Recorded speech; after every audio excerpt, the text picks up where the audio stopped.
Being here at this particular place is incredibly important when we talk about the many, many people that lived in this area.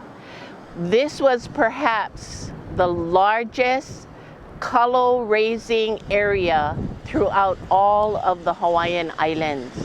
And that is because of the 4 rivers that are behind us, collectively known as Nā Wai ʻEhā. It extends from Waikapu, Wailuku, Wai ʻEhā, and Wai ʻEhā. Those 3 rivers fed into this whole area that extends from the bays of Kahului all the way out towards Kahakuloa.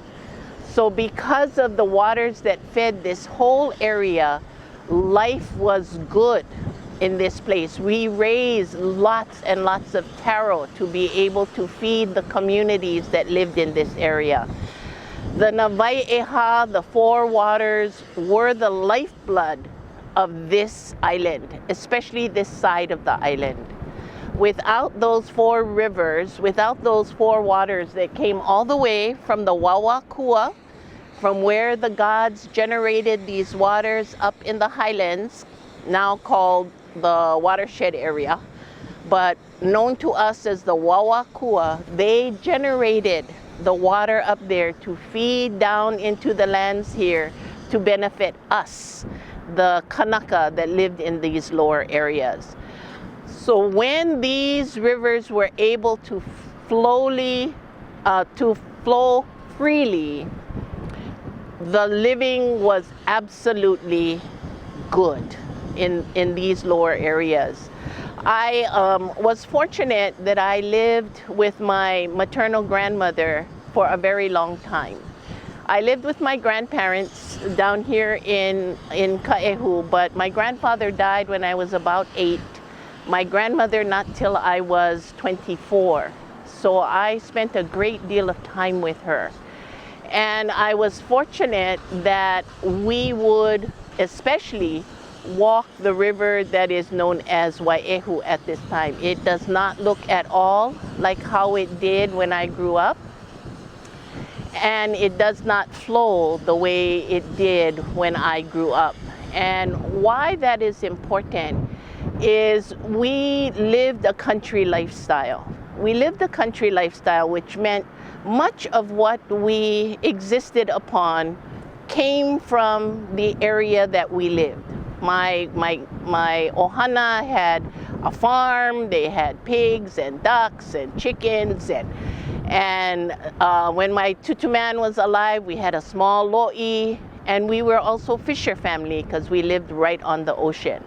My grandmother knew every kind of limu on that bay and knew every kind of sea creature on that bay.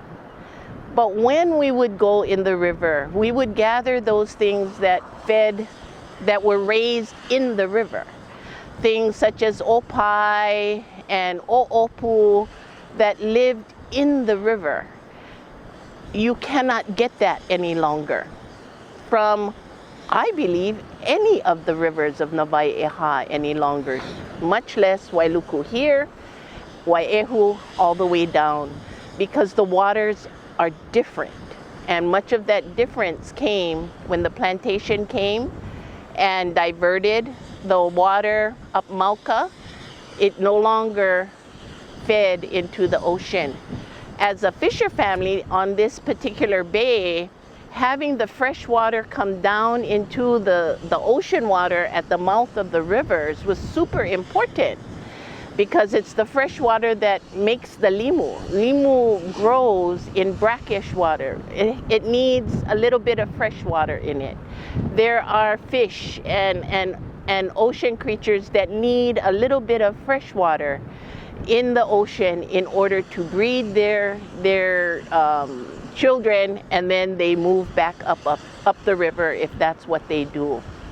So when the rivers do not flow, those food items that a people would gather in order to live no longer exist. And when they no longer exist, we no longer can eat them. We no longer can teach our children and our grandchildren what they're all about and how to take care of them and how to maintain the river. And we no longer can benefit from the free flow of fresh and salt into the river mouths that we have. And there are many, many things that grow, fishes and sea creatures that grow at the mouth of these rivers. So having Nā Wai ʻEhā coming down into these lands here provided an immense amount of benefit to the people of Maui that lived on this side. And then therefore their ali'i, whose job was to make sure that the people were productive, that the land was productive, that the people could raise their families in these very same areas for the generations that they may have lived here. So the rivers of Nā Wai ʻEhā are critical to the benefit and welfare of the people that live below.